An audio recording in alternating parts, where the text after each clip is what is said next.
ভালো স্ত্রীর চারটি চিহ্ন থাকে। এই চারটি চিহ্ন যদি আপনার স্ত্রীর মধ্যে থাকে তাহলে বুঝবেন যে আল্লাহ পাক আপনার স্ত্রীকে আপনার জন্য নিয়ামত হিসাবে পাঠিয়েছে, আপনার জন্য নিয়ামত।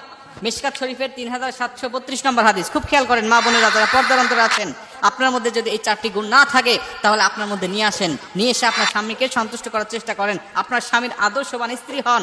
যদি আদর্শবান স্ত্রী হতে পারেন তাহলে দুনিয়াতেও শান্তিতে পাবেন, পরকালেও আপনি শান্তিতে থাকতে পারবেন।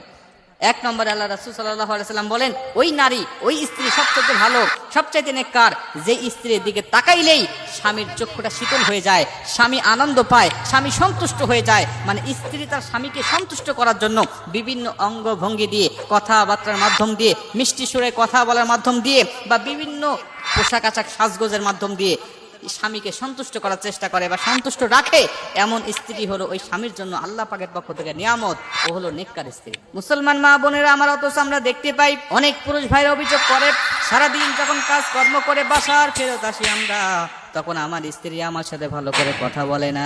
মুসলমান মা বোনেরা আমার, আপনি কিন্তু আপনার আল্লাহ পাকের পক্ষ থেকে আপনি নিয়ামত স্বরূপ স্ত্রী আপনার স্বামীর জন্য হতে পারবেন না।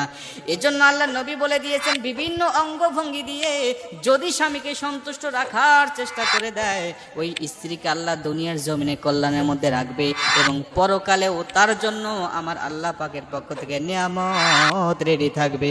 জোরে কোন সুবহানাল্লাহ।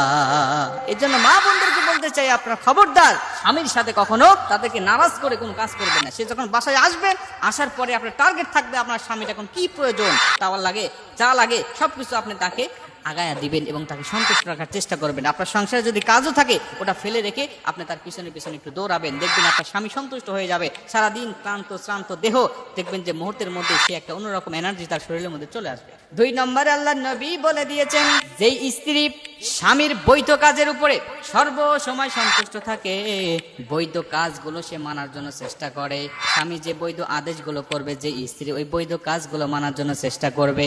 স্বামী যদি বলে অমুক জায়গায় যেতে হবে, আমার সাথে স্ত্রী যাবে, কিন্তু যদি সে না জায়েজ হয় তাহলে যাওয়া যাবে না।